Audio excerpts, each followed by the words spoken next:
66, the journey is such a rich, ever-changing one that Nissan has done it twice.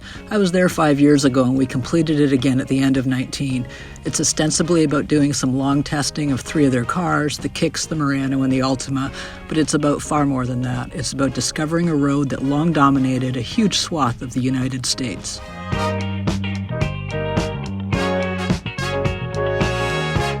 I like Chicago. It feels a lot like Toronto with more murders and better buildings. Day 1 of 8 days following Route 66 from Chicago. We'll end up on the Santa Monica Pier. We're just breaking out of downtown Chicago for the start of Route 66, which is very cool. The original highway was laid over with freeways, so the goal of this trip is to get off of those as frequently as possible and find the towns that were bypassed all those years ago.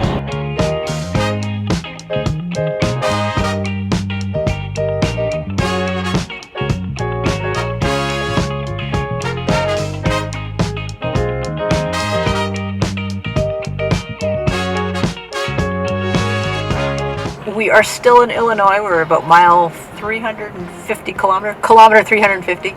We've just taken a Toronto exit. It's called Toronto Street, and we're going for lunch at Motorhead's. There's conveniently cars on the roof so we could all find it, which was great. Only one person took a wrong turn. We're doing not bad for 330 kilometers.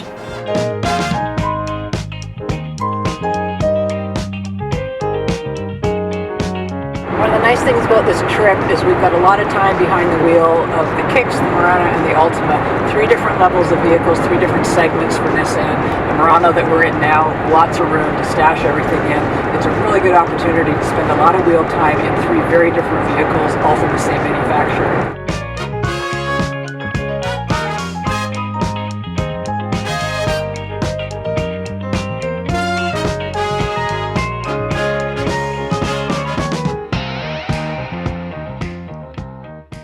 End of drive day 1. This is the longest day on the schedule, and I'm really feeling it. It's been a 10-hour drive day.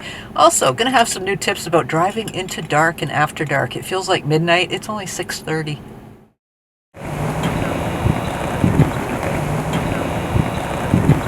It's too early o'clock, and we're ready to start out on day 2. I'm wearing gloves and a scarf. Show us your gloves. I feel like I'm a Muppet.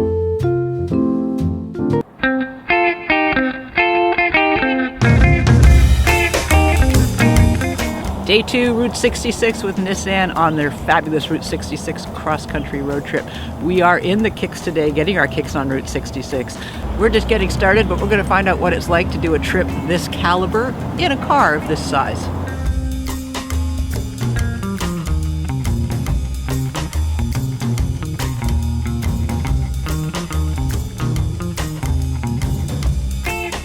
Actually sound crazy because I'm driving the Nissan Kicks and we're doing Route 66, but we're on the little snaky parts of Route 66, not on the main thoroughfares, and a lot of them are very twisty and turny, and having a small car with a tight wheelbase is actually a gift. We were driving some of the larger vehicles earlier, and I like having a smaller car for this. You don't haul as much stuff as you would on a road trip, or you think you really need to. But when you're going through these little tiny towns and the tight parking, the tight turnarounds, something like the Kicks with this tight wheelbase is actually a gift.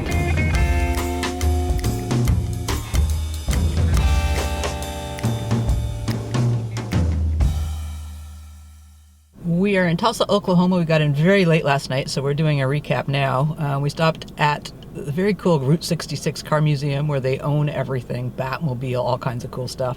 Absolutely amazing, spectacular private collection. Further down the road, Gay Parita, an old rusted out Sinclair gas station. We have every extreme on this trip, from the really posh end to the ones that have been abandoned. And we're underway tonight, Amarillo, Texas. Rolling.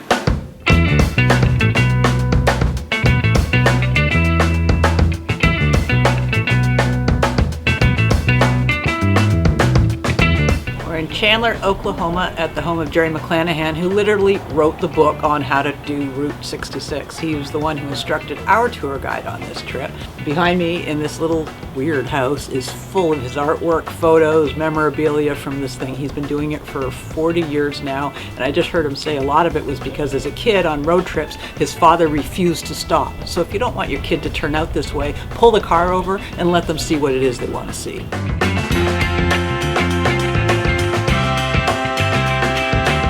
heading across the Great Plains of Oklahoma on Route 66. Lots of bumps going on. This is the original stretch of Route 66, so it's a concrete slab, but it's obviously aged since the 30s when it was put down.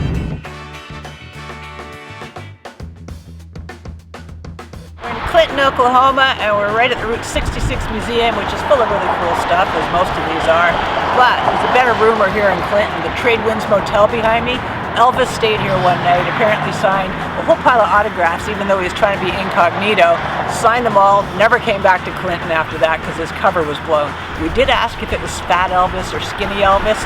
Our guy told us it was Medium Elvis. So like Elvis, we're just here for a little bit of time and then we're out of here.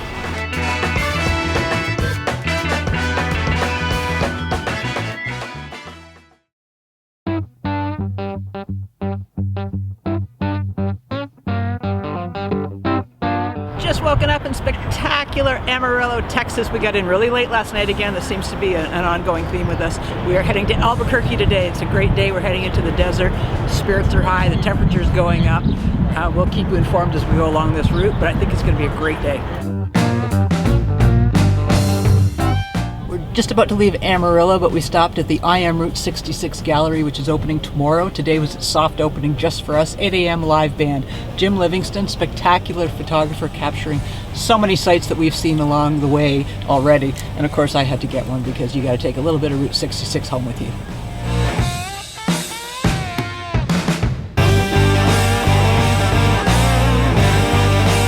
You're on Route 66 coming through Texas, you're going to have to go to Cadillac Ranch. This installation was put together by an eccentric old dude. It's free, you walk across a poop-smeared field to get to it, but in you can come, you get to spray paint it all. You can leave your logo, leave your mark. If you come back though to look, even 15 minutes later, it's probably gone. 1.2 million people a year come through here. You're free to spray paint onto it, do whatever you want, but don't come back and think you're going to find it again. This Route 66 gig, we're driving 3 different popular Nissan models, the Kicks, the Altima, and the Murano. Today we're in the Murano.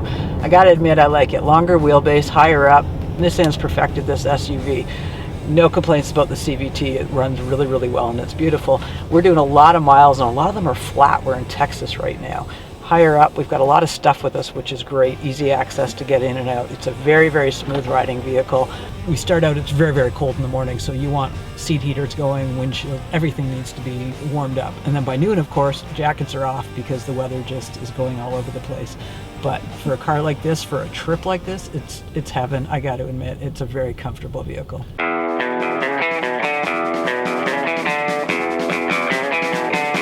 We're officially halfway. We're midpoint the Nissan Route 66 trip.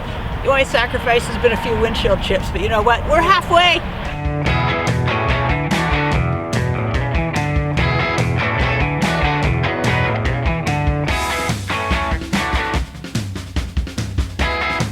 We're in Santa Rosa, New Mexico, and yet another car museum on the Route 66 trip with Nissan. This is a really, really crazy jumble of vehicles. There's hot rods in here. There's Buick Straight 8, which is the one I would take home with me. There's Impalas, there's Camaros. It is a really wild cross section. Some are for sale, some aren't. This is the end of the year show. They're just packed in here. Every single museum is different, even though from the outside you almost think you're going to be looking at the same thing. But I tell you, there's no end to the cars. There's no end to the absolutely wide selection of cars available on this route.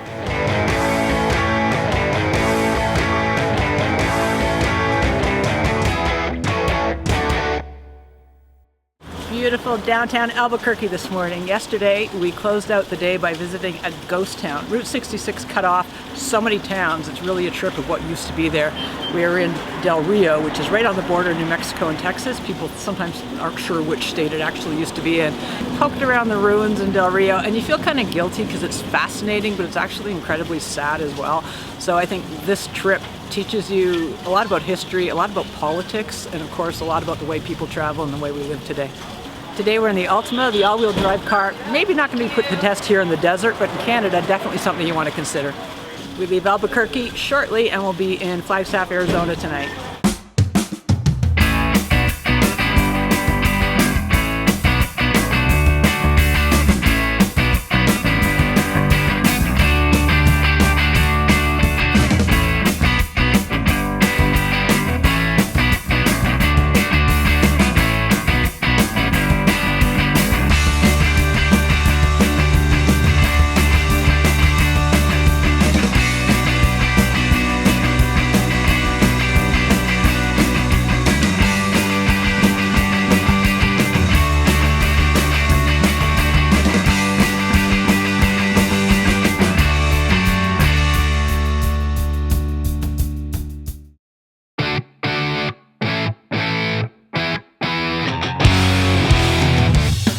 We're still on Route 66. We're the furthest away from the interstate that we have been at any point on this trip since Chicago, which is kind of interesting.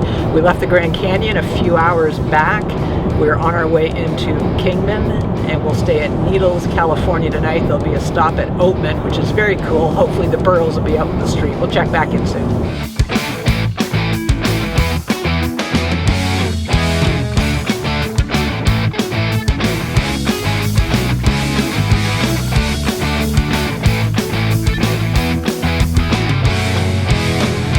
We're in Kingman, Arizona, which sports the longest stretch of original motels along Route 66. So Route 66 in a lot of parts is starting to come back to life. We're seeing along some of these stretches. Cars, trucks, and Route 66 go together, and I don't know that they've ever come apart, and now we're seeing them all be restored and brought back to life.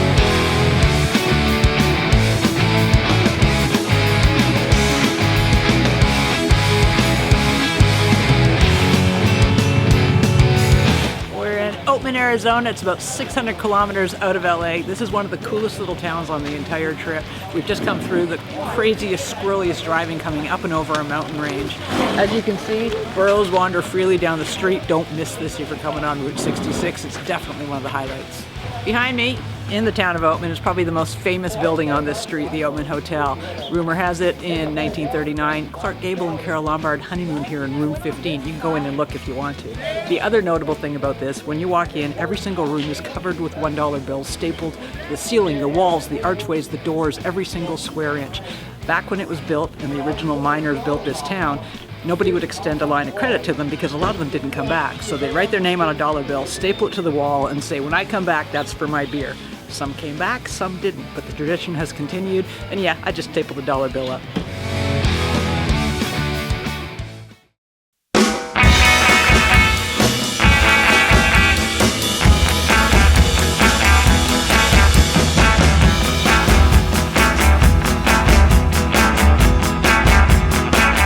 We're in Amboy, California.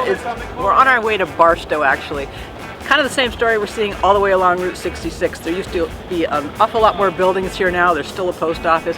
One man owns this entire town. He bought it from another man who owned the entire town. The only thing open today still is this cafe and gas stop. 5 years ago it wasn't even open, so the hours could be a little erratic. But again, Route 66 still surviving, even as it's hanging on in tiny places like Amboy.